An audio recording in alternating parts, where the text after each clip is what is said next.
আসসালামু আলাইকুম। সবাই কেমন আছেন? আশা করি সবাই ভালো আছেন। আজ আপনাদের জন্য নিয়ে এসেছি নতুন গল্পের প্রথম পর্ব। আশা করি গল্পটি আপনাদের ভালো লাগবে। তাহলে চলুন শুরু করা যাক। আজ আমার বিয়ে, অথচ আমি মেয়েকে দেখিনি। কারণ মা-বাবার মুখে শুনেছি মেয়ে নাকি কালো।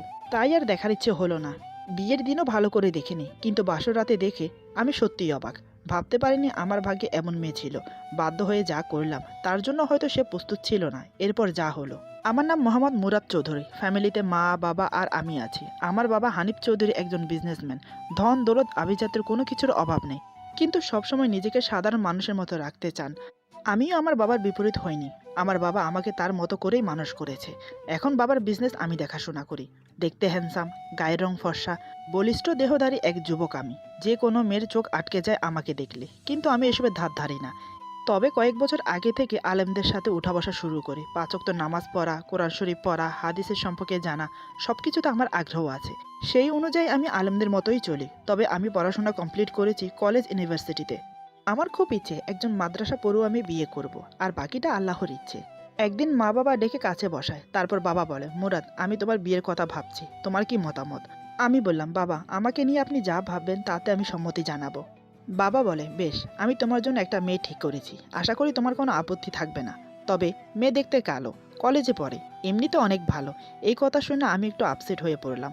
আমার ইচ্ছা মাদ্রাসার মেয়ে বিয়ে করব, কলেজের মেয়ে নয়, কারণ কলেজের মেয়েদের লজ্জা শরম থাকে না। তাও আবার বলছে মেয়ে কালো। মনে মনে এসবই ভাবছি। আমাকে চুপ দেখে বাবা বলে, কি হলো, এত কি ভাবছো? আমি বললাম, বাবা, আমি আলেম মেয়ে বিয়ে করতে চাই। আর তাছাড়া তুমি বলছো মেয়ে কালো, কিন্তু বাবা, আমি কালো মেয়ে বিয়ে করব না। বাবা বলে, মেয়েটা কালো হলেও অনেক ভালো, কলেজে পড়লেও কোনো আলেম মেয়েদের থেকে কম না। গায়ের রং কি আসে যায়, মানুষের রূপ যৌবন সারা জীবন থাকে না। আজ আছে তো কাল নেই। যে মানুষটা তোমার সাথে থাকবে সে ভালো হলেই হলো। আমি বললাম, কিন্তু বাবা। আমার কথা শেষ না হতে দিয়েই বাবা বলে, আর কোনো কিন্তু নয়, আমি মেয়ের বাবাকে কথা দিয়ে এসেছি। আমি ঠিক আছে বলে রুমে চলে আসলাম। মা বাবাকে কষ্ট দিতে চাইনি, তাই বিয়েতে রাজি হয়ে গেলাম। ভাগ্যে যা আছে দেখা যাবে। ওইদিকে মেয়ের মা মেয়েকে বলছে বিয়ের কথা। মেয়ে বলে, আমি এখন বিয়ে করতে চাই না, আরও পড়াশোনা করতে চাই। মা বলে, আমি জানি তুই আরও পড়তে চাস, কিন্তু মা, তোর বাবার শরীর অবস্থা দিন দিন খারাপ হয়ে যাচ্ছে। আজ আছে তো কাল নেই, আর তেমন ভালো কোনো সম্বন্ধও আসছে না। মেয়ে বলে, ঠিক আছে, আমি বিয়ে করব, কিন্তু মা, আমি আলেম ছেলেকে বিয়ে করার খুব ইচ্ছে। মা বলে, খোঁজ তো আর কম করা হলো না, যেই শোনে তুই কালো সেই বিয়ে করতে না করে দেয়। বল তিশা, আমি কি করব? তুই না করিস না এই বিয়েতে, কেঁদে কেঁদে বলে। তিশা বলে, ঠিক আছে মা, কিন্তু মা, ছেলেরা তো অনেক বড় লোক, সে কি আমার মতো কালো মেয়েকে বিয়ে করবে? মা বলে, ছেলে তার বাবা মায়ের পছন্দে বিয়ে করবে, আর ছেলের বাবা মায়ের তোকে পছন্দ হয়েছে। এরপর বাবা মায়ের কথা চিন্তা করে তিশা আর অমত করল না। এতক্ষণ যেই মেয়ের বিয়ের কথা চলছে তার নাম তিশা, এবার ইন্টার সেকেন্ড ইয়ারে পড়ছে। কলেজে পড়লেও দিলদার মেয়ে, কলেজে কখনো বেপর্দা হয়ে যায়নি। নিয়মিত ৫ ওয়াক্ত সালাত আদায় করে। ওর বাবা হার্টের রোগী, এর আগেও একবার ব্রেন স্ট্রোক করেছিল। তিশার অনেক ভালো জায়গা থেকে বিয়ের সম্বন্ধ আসে, কিন্তু সে কালো বলে কেউ বিয়ে করতে চায় না। কালো হলেও তিশার চেহারা অনেক মায়াবী। বড় পাপড়ির বিশিষ্ট টানা টানা চোখ, ঘন কালো লম্বা লম্বা চোখ তার চেহারাকে আরও আকর্ষণীয় করেছে। কিন্তু বেশিরভাগ মানুষের চাহিদা ফর্সা মেয়েদের প্রতি, তাই তিশাকে প্রথম দেখাতেই কেউ পছন্দ করে না। অথচ রসুল সাল্লাল্লাহু সাল্লাম বলেছেন, বিয়ের ক্ষেত্রে দিলদারিকে প্রাধান্য দিতে বলেছেন, কিন্তু আমাদের সমাজে মেয়েদের সৌন্দর্যকেই প্রাধান্য দিচ্ছে। যাই হোক, দেখতে দেখতে বিয়ের দিন চলে এলো। আজ আমার বিয়ে, সবকিছুর আয়োজন চলছে। একটু পর বরযাত্রা নিয়ে গেলাম তিশাদের বাড়িতে। আমাদের নিয়ে যাওয়া প্রসাধনী দিয়ে তিশাকে সাজানো হলো। আমার কথা অনুযায়ী তিশাকে বোরকা পরানো হলো। এর মধ্যে তিশার বেস্ট ফ্রেন্ড রাইসা চলে এসেছে, হাতে অনেকগুলো বই আর একটা নীল ডায়েরি। তিশা বলে, কিরে, এত দেরি করলি কেন? রাইসা বলে, ইস, একটু দেরি হয়ে গেল, প্লিজ কিছু মনে করিস না। তিশা বলে, এতগুলো বই? রাইসা বলে, তোর জন্য নিয়ে আসলাম। এই বইগুলো অনেক ভালো, দাম্পত্য জীবন সুখী করার জন্য ইসলামিকভাবে অনেক ভালো ভালো টিপস দেওয়া আছে। তিশা বলে, বাহ, খুব খুশি হলাম। রাইসা বলে, আমি তো জানি আমার ফ্রেন্ড বই পড়তে খুব ভালোবাসে। আর শোন, এই যে এই নীল ডায়েরি, শুধু তোর জন্য। ডায়েরি লিখতে ভালোবাসিস তাই অনেক খুঁজে কিনলাম। তিশা বলে, মাশাআল্লাহ, এর আগের গোলাপি ডায়েরির থেকেও এটা বেশি সুন্দর। রাইসা বলে, এই ডায়েরিতে আজ থেকে লেখা শুরু করবি, বিয়ের পর লেখার জন্য এটা দিলাম। অন্যগুলোতে লিখলেও এই ডায়েরিতে শুধু বিয়ের পরের দাম্পত্য জীবনের কথাগুলো লিখবি, এটা আমার আবদার। তিশা মুচকি হেসে বলে, ঠিক আছে। তারপর বিয়ের কাজ সম্পূর্ণ হলো। এখন তিশার বিদায়ের পালা। তাই বাহিরে আসে, কিন্তু আমাকে চিনতে পারিনি। এর আগে আমাকে কোনোদিন দেখেনি। রাইসা আমাকে চিনিয়ে দেয়। তিশা তো আমাকে দেখে আকাশ থেকে পড়লো। মনে মনে বলে, মাশাআল্লাহ, এত সুন্দর ছেলে, তাও আবার জুব্বা পরেছে, সাথে পাগড়িও আছে, আলহামদুলিল্লাহ। আমি তো এমনই একজন চেয়েছিলাম, আল্লাহর কাছে হাজারো শুকরিয়া। কলেজে পড়া ছেলে হলেও সুন্নতির লেবাস, আমাকে প্রথম দেখাতেই তিশার ভালো লেগে গেছে, কিন্তু তার মনে অনেক প্রশ্ন। আমি কি তার মতো কালো মেয়েকে মেনে নেব? তারপরে সবাইকে বিদায় জানিয়ে তিশাকে নিয়ে নিজের বাড়িতে এলাম। পুরোটা রাস্তায় মেয়েটা কান্না করতে করতে এসেছে। শত হলেও মা বাবাকে ছেড়ে আসছে। খারাপ তো লাগারই কথা। আমার পাশে বসে কান্না করা সত্ত্বেও আমি কিছু বলতে পারিনি, কারণ আমি এর আগে কখনো কোনো মেয়ের পাশে বসিনি, কোনো মেয়ের সাথে ফ্রেন্ডলিভাবে কথাও বলিনি। তাই চুপচাপ থাকাটাকেই শ্রেয় মনে করলাম। বাড়িতে এসে তৃষাকে সবাই একটা রুমে নিয়ে বসালো। একটু পর সবার মুখে গুঞ্জনা শুনলাম, মুরাদ কি দেখে এই মেয়েটাকে বিয়ে করলো, মেয়েটা তো কালো, আরও নানান ধরনের কথা। এসব শুনে আমার খুব খারাপ লাগলো। শেষমেশ গুঞ্জনার পাত্র হয়ে গেলাম। তারপরও কিছু বললাম না কাউকে। আমার কোনো ইচ্ছেই ছিল না আজ বাসর রাত করার, কিন্তু সবার পরিকল্পনা আজ আমাদের বাসর ঘরে দেবে। দেখতে দেখতে রাত অনেক হলো। তিশাকে বাসর ঘরে দেওয়া হলো, কিন্তু আমি ছাদে দাঁড়িয়ে আছি। এদিকে তিশা ভাবছে রাত 12টা বেজে গেছে, এখনো মুরাদ আসছে না কেন? কি হলো কি জানি, একা একা এভাবে থাকতে আর ভালো লাগছে না। হঠাৎ দরজায় টোকা দিয়ে আমি বললাম, আসসালামু আলাইকুম, আসতে পারি? তিশা বলে, ওয়ালাইকুম সালাম, জি অবশ্যই। মনের সব সংকোচ কাটিয়ে ভিতরে প্রবেশ করলাম। তিশা বিছানায় বসে আছে, চারিদিকে ফুল, তার মাঝে লাল শাড়ি পরে একটা মেয়ে বসে আছে। এতদিন এই দিনটার জন্য অপেক্ষা করেছিলাম, আজ সেই দিন চলে আসলো। কিন্তু আগের মতো সেই ফিলিংস কাজ করছে না। রুমের মধ্যে এসে দাঁড়িয়ে গেলাম। এর আগে কোনো মেয়ের কাছে যাইনি, আজকে যাব, তাও আবার মনের বিরুদ্ধে গিয়ে। সবাই যেভাবে তিশার চেহারার দুর্নাম করলো, না জানি ও দেখতে কেমন, এই ভেবে বিছানায় বসে পড়লাম। দুজন অনেক সময় চুপচাপ বসে আছি। অনেক সংকোচ কাটিয়ে ওর সাথে কথা শুরু করলাম। আমি বললাম, রাতে খেতে কোনো সমস্যা হয়নি তো? তিশা বলে, না কোনো সমস্যা হয়নি। আমি বললাম, বাবা মায়ের সাথে কথা বলেছো এখানে এসে? তিশা বলে, জি বলেছি, আম্মুর মোবাইল থেকে কথা হয়েছে। এবার বললাম আসল কথা, আমি কি তোমার মুখ দেখতে পারি? তিশা বলে, এখন থেকে আমার উপর তোমার সম্পূর্ণ অধিকার আছে, তুমি অবশ্যই দেখতে পারো। আমি মুখের উপর থেকে ওড়নাটা সরিয়ে দিলাম। তিশা লজ্জা পেয়ে চোখ বন্ধ করে। ও দেখতে সত্যিই অনেক কালো। এত কালো মেয়ে আমি বিয়ে করলাম? এসব ভেবে মন খারাপ হয়ে গেল, কিন্তু ওর চেহারা একটা মায়া আছে। আমি বলি, আচ্ছা চলো আমরা 2 রাকাত নামাজ পড়ি। তিশা বলে, আমার অজু আছে। আমি বললাম, আচ্ছা তাহলে আসো নামাজ শেষ করি। তারপর দুজন একসাথে নামাজ আদায় করে রুম থেকে বেরিয়ে চলে আসলাম। অজানা একটা অবহেলা কাজ করছে মনে। তারপরও তিশাকে আজ রাতে কোনো কিছু বুঝতে দিতে চাইনি। ওর সাথে রাগারাগিও করতে পারছি না, কারণ মা বাবার ইচ্ছেতে বিয়ে করেছি। আবার রুমে গেলাম, আলমারি খুলে তিশাকে বললাম, তিশা এদিকে আসো। তিশা এসে বলে, জি বলো। আমি বললাম, এটা নাও, এটা তোমার। তিশা বলে, এটা কি? আমি বললাম, খুলে দেখো। তিশা প্যাকেট খুলে দেখে অনেকগুলো চুড়ি, কানের দুল আর পায়ের তোড়া। ওর মুখ দেখে বুঝতে পারি খুব খুশি হয়েছে। তিশা বলে, এত কিছু আমার জন্য? অনেক সুন্দর লাগছে এগুলো, আমার অনেক পছন্দ হয়েছে। আমি বললাম, আমি এগুলো 1 বছর আগে কিনেছিলাম, ভেবেছিলাম যাকে বিয়ে করব তাকে দেব, তাই তোমাকে দিলাম। তিশা বলে, আমার অনেক পছন্দ হয়েছে এগুলো। আমি বললাম, অনেক রাত হয়েছে আর আমি অনেক ক্লান্ত, এখন ঘুমিয়ে যাব, তুমিও ঘুমিয়ে যাও। তিশা বলে, তুমি যা বলবে তাই হবে। মনে অনেক অবহেলা কাজ করছে, তাই তিশাকে মিথ্যে বলতে বাধ্য হলাম। ক্লান্ত হওয়ার অজুহাত দেখিয়ে ঘুমিয়ে গেলাম। তিশা মনে মনে ভেবেছে সত্যি আমি ক্লান্ত, তাই সে আমার পাওয়া উপহার নিয়ে খুশি মনে শুয়ে পড়ে। এভাবে বিয়ে 7 দিন হয়ে গেছে। এই কয়দিন আমি তিশার সাথে খুব একটা ভালো করে কথা বলিনি। কোনো কিছু জিজ্ঞাসা করলে শুধু উত্তর দেই, নিজ থেকে কোনো কথা বলি না। হয়তো এতদিনে ব্যাপারটা তিশা লক্ষ্য করেছে। সে ভাবছে, আমি কালো বলে কি মুরাদ আমার সাথে কথা বলে না? ও তো সবার সাথে হাসি মুখে কথা বলে, তাহলে আমার সাথে কথা বলে না কেন? আজ আমি নিজেই সাহস করে জিজ্ঞাসা করব। রাতে বাসায় আসুক। রাত 9টায় আমি বাসায় আসি। সবাই মিলে খাওয়া দাওয়া শেষ করে রুমে এসে ল্যাপটপ নিয়ে বসি। কিছুক্ষণ পর তিশা রুমে এসে আমাকে বলে, একটা কথা বলতে চাই, তুমি কি ব্যস্ত আছো? আমি বললাম, না বলো। তিশা বলে, আমি এই কদিন লক্ষ্য করেছি তুমি আমাকে এড়িয়ে চলো, ঠিকমতো কথাও বলো না। আমি কি কোনো ভুল কাজ করেছি যার জন্য তুমি এমন করছো? আমি বললাম, না করনি। তিশা বলে, তাহলে আমার সাথে এমন করছো কেন? আমি বললাম, জানতে চাও? তিশা বলে, জি জানতে চাই। আমি বললাম, বাইরে অনেক সুন্দর চাঁদের আলো, চলো বারান্দায়, বাহিরে বসে বলি। তিশা বলে, ঠিক আছে। দুজন বারান্দায় চলে গেলাম।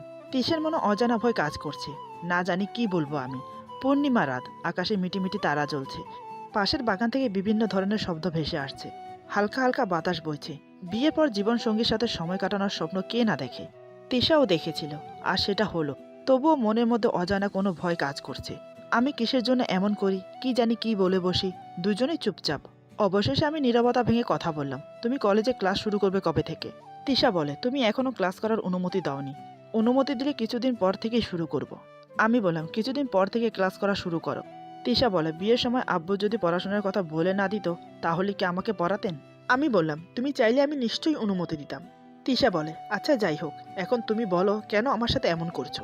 আমি বললাম, এসব শুনলে তুমিও হয়তো বা মনে কষ্ট পাবে, তবুও যখন জানতে চাচ্ছ তখন বলবো, কিন্তু আমার সত্য আছে। তিশা বলে, কি শর্ত? আমি বললাম, তুমি কিন্তু বাবা মাকে এসব কথা বলতে পারবে না। তিশা বলে, আচ্ছা ঠিক আছে।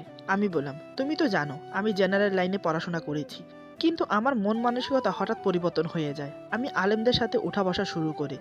রাসূল সাল্লাল্লাহু আলাইহি সাল্লামের সুন্নত হিসেবে আমি মুখে দাঁড়িয়েও রেখেছি। আমার খুব ইচ্ছে ছিল আলেম মেয়েকে বিয়ে করার, একটু উজ্জ্বল বর্ণের। আমার তো কোনো কিছুর অভাব নেই, শুধু একজন মনের মানুষের অভাব ছিল। বাড়িতে বিয়ের কথা বললে তোমার কথা আব্বু বলেছিল, কিন্তু তোমার সাথে বিয়েতে আমার কোনো মত ছিল না। কি হলো, কি ভাবছো? তিশা বলে, কই কিছু না তো, তোমার কথা শুনছি। তারপর? আমি বললাম, আব্বুকে বলেছিলাম, কিন্তু কোনো কাজ হয়নি। তোমার সাথে বিয়ে এক প্রকার জোর করেই দিল। আমি তোমাকে বিয়ে করেছি, কিন্তু মন থেকে মেনে নিতে পারছি না। আমি জানি তুমি অনেক কষ্ট পাচ্ছ, কিন্তু যা সত্যি তাই বলে দিলাম। তিশার বুক ফেটে কান্না আসছে, কিন্তু কাঁদছে না। আমার কথা শুনে ওর মাথায় যেন আকাশ ভেঙে পড়ল। নিমেষে ওর স্বপ্ন সব ঘুরিয়ে তছনছ হয়ে গেল। ওর খুব কষ্ট হচ্ছে, সেটা চাঁদের আলোতে ওর মুখ দেখেই বুঝতে পারছি। আমি তো চাই ও আমাকে ছেড়ে চলে যাক, তাহলে আমি আবার নতুন করে নিজের জীবনটা শুরু করতে পারবো। মা বাবাকে সম্মান করি বলে নিজে থেকে কিছু করতে পারছি না। তিশা বলে, কিন্তু আমার কি দোষ? আপনি কি আমাকে মেনে নেবেন না কোনোদিন? আমি বললাম, এই বিষয়ে তুমি ভেবে দেখো। আমি তোমাকে সব জানিয়ে দিলাম। যদি এর পরেও আমার খারাপ ব্যবহার সহ করে থাকতে পারো তো থাকো, আমার কিছুই বলার নেই। এই বলে আমি রুমে চলে গেলাম। সে আগের মতো ল্যাপটপ নিয়ে বসি। আর তিশা এখনো বারান্দাতে দাঁড়িয়ে আছে, চোখ দিয়ে অঝরে পানি পড়ছে। সে কি করবে এখন?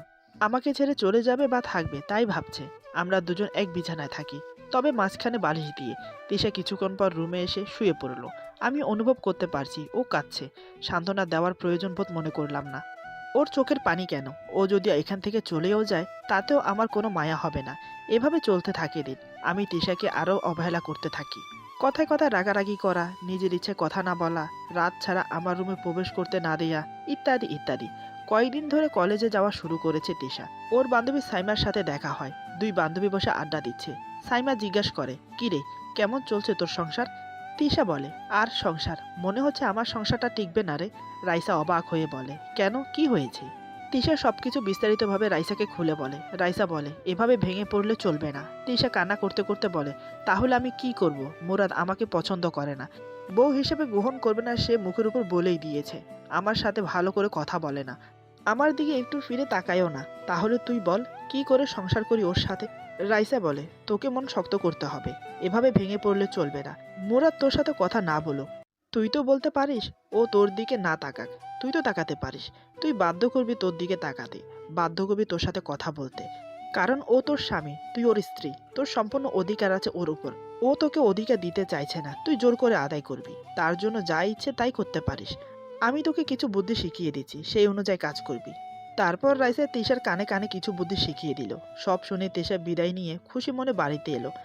সে বাড়িতে এসে মনে মনে ভাবছে, আহা কি মজা, মাথায় এখন শুধু দুষ্টু বুদ্ধি আসছে। আজ রাতেই দুষ্টুমি শুরু করব। মুরাদ কথা না বললে কি হবে, আমি জোর করেই কথা বলবো। রাতে একসাথে খাওয়া দাওয়া করছি। তিশা আমার দিকে 3বার তাকালো, কিন্তু আমি একবারও তাকাইনি। তিশা মনে মনে বলে, না তাকালেও সমস্যা নেই। আজ রাত থেকে আমার মিশন শুরু। এখন থেকে আমি জোর করে কথা বলবো। খাবার শেষ করে রুমে গেলাম, আর তিশা পড়ার রুমে গেল। হঠাৎ করে আমি ডাকলাম। দ্রুত তিশা এসে বলে, কি হয়েছে? আমি ধমকে সুরে বললাম, বিছানা ঠিক করে রাখতে পারো না? তিশা বলে, এখন দিচ্ছি। আমি জানি এটা ও ইচ্ছা করেই করেছে। বিছানা ঠিক করতে করতে বলে, তোমাকে একটা কথা বলতে পারি? আমি বললাম, বলো। তিশা বলে, তুমি তো আমাকে পছন্দ করো না, আবার ছেড়েও দেবে না। আমি যদি তোমার মনের মতো হতে পারি, শুধু চেহারা বাদে, তাহলে কি আমাকে মেনে নেবে? আমি বললাম, আমার মনের মতো? তিশা বলে, জি, তোমার মনের মতো হতে চাই। তুমি যেভাবে আমাকে চাও আমি সেভাবেই হতে চাই। আমি বললাম, ঠিক আছে, তুমি যদি আমার মনের মতো হতে পারো তাহলে আমি ভেবে দেখতে পারি। তিশা বল, আমাকে কতদিন টাইম দেবে? আমি বললাম, আমি তোমাকে ডিভোর্স দিতে পারবো না, কারণ বাবা পছন্দ করে এনেছে। তুমি যেদিন আমার মনের মতো হতে পারবে সেই দিন আমি মেনে নেব, কিন্তু তুমি আমাকে কোনো বিষয়ে জোর করতে পারবে না, বলে দিলাম। তিশা বলে, আচ্ছা, আমি রাজি আছি। তিশা মনে মনে বলে, আমাকে এখন থেকে যুদ্ধ করতে হবে, কারণ মন পাওয়ার যুদ্ধ। তারপর পড়ার রুম থেকে মোবাইলটা নিয়ে এসে অ্যালার্ম দিয়ে শুয়ে পড়ে, আমার থেকে একটু দূরে। জানালা দিয়ে চাঁদের আলো রুমে আসছে। এসব দেখতে দেখতে কখন যে ঘুমিয়ে গেলাম বুঝতে পারিনি। রাত 3টায় অ্যালার্মের শব্দে ঘুম ভেঙে গেল তিশার। সে আস্তে আস্তে বিছানা থেকে নেমে ওয়াশরুমে গিয়ে অজু করে আসে। আমার দিকে তাকিয়ে ভাবছে, ডাকতেও ইচ্ছে করছে, আবার ভয়ও লাগছে। একবার ডাকবো, আস্তে আস্তে কাছে আসে। ডাকতে সাহস পাচ্ছে না, যদি বকাবকি করি তখন কি করবে? এইসব ভাবতে ভাবতে বলে, না, একবার ডেকেই দেখি, যা হবার হবে। বুকের সাহস জমিয়ে ডাকলো আমাকে। আমি গভীর ঘুমে মগ্ন। ওর ডাকে উঠবো তো দূর, একটু নড়াচড়াও করলাম না। তিশা বলে, হায় আল্লাহ, এ কেমন ঘুম যায় রে বাবা, ডেকেও কাজ হলো না। এবার একটু মুখে পানি ছিটিয়ে দেব, যদি রেগে যায় তখন কি করব? না, একটু দিয়েই দেখি। এই বলে অল্প একটু পানি নিয়ে মুখে ছিটিয়ে দিল, আর আমি হুড়মুড় করে উঠে পড়লাম। রাগে মাথায় আগুন জ্বলছে। আমি চেঁচিয়ে বললাম, কি হলো? এত রাতে মুখে পানি দিয়ে ডাকলে কেন? তোমার কি কমন সেন্স নেই? একটা মানুষ ঘুমোচ্ছে, তা দেখতে পাচ্ছ। কোন সাহসে তুমি আমার মুখে পানি ছিটালে? ইচ্ছে করছে থাপ্পড় মারি কানের নিচে। আমার রাগ দেখে তিশা খুব ভয় পেয়ে যায়। ওর চোখের পানি চকচক করছে। তারপর মাথা নিচু করে কাঁপা কাঁপা গলায় বলে, সরি, আসলে তাহাজ্জুদের সময় হয়েছে, নামাজ পড়ার জন্য ডাকলাম। নামাজের কথা শুনে আমি বললাম, ও আচ্ছা, মুখে ডাকলেই পারতে, এভাবে পানি দিলে ভয় পেয়েছি তো। তিশা বলে, হাদিসে পড়েছি তাহাজ্জুদের সময় স্ত্রী যদি তার স্বামীকে ঘুম থেকে না জাগাতে পারে, তখন মুখে পানি ছিটিয়ে জাগিয়ে দেয়, তবে তার প্রতি আল্লাহর রহমত বর্ষিত হয়। আমি আপনাকে ডেকেছিলাম, কিন্তু আপনি ওঠেননি, তাই হাদিস অনুযায়ী জাগিয়েছি। আমার যদি ভুল হয়ে থাকে তাহলে ক্ষমা করো। আমি রাগ শান্ত করে বললাম, ঠিক আছে, আমি অজু করে আসছি। এই বলে উঠে চলে গেলাম। তিশা বুকে হাত দিয়ে বলে, উফ, জোর বাঁচা বেঁচে গেছি, ভাগ্যিস গায়ে হাত তুলিনি। তারপর দুজন মিলে তাহাজ্জুদের নামাজ পড়লাম। সেই থেকে প্রতি রাতে নামাজ পড়া শুরু করলাম। আজ সকালে প্রাইভেট কারে করে কলেজে দিয়ে গেলাম। ভাবতেও পারছে না আমি কলেজে নিয়ে যাব, তাও আবার আমার পাশে বসিয়ে। এইভাবে প্রায় 3 মাস কেটে গেল। একদিন রাতে ঘুমিয়ে আছি, আনুমানিক রাত 2টো হবে। হঠাৎ ঝোড়ো হাওয়ার দাপটে আমার ঘুম ভেঙে যায়, কারণ মাথার পাশেই জানালা খোলা ছিল। আকাশে একটু পরপর বিদ্যুৎ চমকাচ্ছে। তার আলোতে তিশার দিকে চোখ আটকে গেল। আমি অপলকহীনভাবে তাকিয়ে আছি। অন্যরকম একটা মায়া সৃষ্টি হয়েছে ওর প্রতি। এত ঝড় বৃষ্টির আওয়াজেও ও নিদ্রায় মগ্ন। আবার বলে কিনা আমার নাকি ঘুম অনেক ভারী। আর এখন দেখো, কুমড়োকাণ্ডের মতো কে ঘুমোচ্ছে। মনে মনে হাসি পেল। আমি উঠে জানালা লাগিয়ে দিলাম। তারপর ওর পাশে এসে শুয়ে পড়লাম। কিন্তু ঘুম আসছে না। জানি না কেন, জানি মনে হচ্ছে ওকে জড়িয়ে ধরতে। কেন মনে হচ্ছে তাও জানি না। না, আর পারছি না নিজেকে ধরে রাখতে। মাঝখান থেকে বালিশটা সরিয়ে তিশাকে জড়িয়ে ধরি। খুব ধীরে ধীরে ওর কপালে কিস করি। তাতেও আমি ক্ষান্ত হতে পারছি না। আস্তে আস্তে আরও কাছে টেনে নিলাম। খুব আলতো করে আদর করতে থাকি। ওর ঠোঁটের মাঝে নিজের ঠোঁট মিশিয়ে দিলাম। আমি খুব উত্তেজিত হয়ে আছি। তারপরও সেটা দমিয়ে রেখে কিছুক্ষণ আদর করে সরে পড়লাম। কি মেরে বাবা, পুরো 20 মিনিট ধরে আদর করলাম, অথচ একটু টের পেল না। ভালোই হয়েছে আমার জন্য। ঝড় বৃষ্টির কারণে রাতে আর ওঠা হলো না নামাজ পড়ার জন্য। সকালে ঘুম থেকে উঠে তিশার ডাকে। তিশা বলে, এই ওঠো, সকাল 8টা বাজে। আমি ঘুম ঘুম ভাব নিয়ে বলি, ঠিক আছে, তুমি যাও, আমি আসছি। তিশা বলে, তাড়াতাড়ি আসো, নাস্তার টেবিলে সবাই অপেক্ষা করছে। আমি ওকে দেখে মুচকি হাসছি। তিশা বলে, কি ব্যাপার, তুমি হাসছো কেন? আমি বললাম, কিছু না। তারপর উঠে ফ্রেশ হয়ে নাস্তা করে অফিসে চলে গেলাম। তিশাকে বাবা কলেজে নিয়ে গেছে। কাল ঝড় বৃষ্টির রাতে ক্ষণিকের মোহর জন্য হয়তো তিশাকে কাছে টেনেছি, কিন্তু আমি এখনও তিশাকে মন থেকে মেনে নিতে পারিনি। জানি না পারবো কিনা। 3 মাস ধরে কম অবহেলা করিনি, কিন্তু যাওয়ার নামই নিচ্ছে না। আমাকে আরও কঠোর হতে হবে। আমি অফিসে বসে ভাবছি কথাগুলো। আজ বাসায় গিয়ে অনেক কাজ দেব। সেই অনুযায়ী বাসায় এসে তিশাকে অনেকগুলো কাজ দেই করতে। এদিকে তিশা ভাবছে, আজ এত কাজ দিল কেন হঠাৎ? এত কাজ কি একা একা করা যায়? কখন কাজ শেষ করব, কখন আমি পড়তে বসবো? রাতে খাবার শেষ করে রুমে গিয়ে তিশাকে ডাকলাম। আমার ডাক শুনে তিশা বুঝতে পারে আমি রেগে আছি। সে মনে মনে ভাবছে, আজ আবার কি হলো? আমি তো আজ কোনো মজা করিনি, তাহলে রেগে আছে কেন? এসব ভাবতে ভাবতে রুমে আসে। আমি চোখ গোল গোল করে তাকিয়ে আছি। তিশা এক নজর আমার দিকে তাকিয়ে নিয়ে বলে, এমন করে কি দেখছো? আমি বললাম, কি ভাবো নিজেকে খুব চালাক? মনে করো আমি কিছু বুঝি না? আমি ছোট খোকা না? তিশা বলে, আমি কি করেছি? আমি বললাম, চুপ, একদম চুপ, আর একটা কথাও বলবে না। তোমাকে না বলেছে আমার পিছনে লাগবে না? বারবার না করার সত্ত্বেও তুমি মন মাননীয়তা করছো। এখন চুপ করে আছো কেন? তিশা বলে, তুমিই তো বললে চুপ করে থাকার জন্য। আমি বললাম, আবার কথা বলছো? তিশা বলে, ঠিক আছে, আমি পড়তে যাচ্ছি, কিছু লাগলে ডেকো। এই বলে আমাকে ইগনোর করে চলে যাচ্ছে। আমি হঠাৎ ওর হাত ধরে টেনে দাঁড় করিয়ে দিয়ে বলি, তোমার তো সাহস কম না? আমার কথার জবাব না দিয়ে চলে যাচ্ছ। দাঁড়াও, আমাকে ইগনোর করার শাস্তি তোমাকে পেতে হবে। এই বলে আমি যা করলাম তা দেখে তিশা ভয় পেয়ে গেল। তার হাত পা থরথর করে কাঁপছে। সে ভাবতে পারেনি রেগে গেলে আমি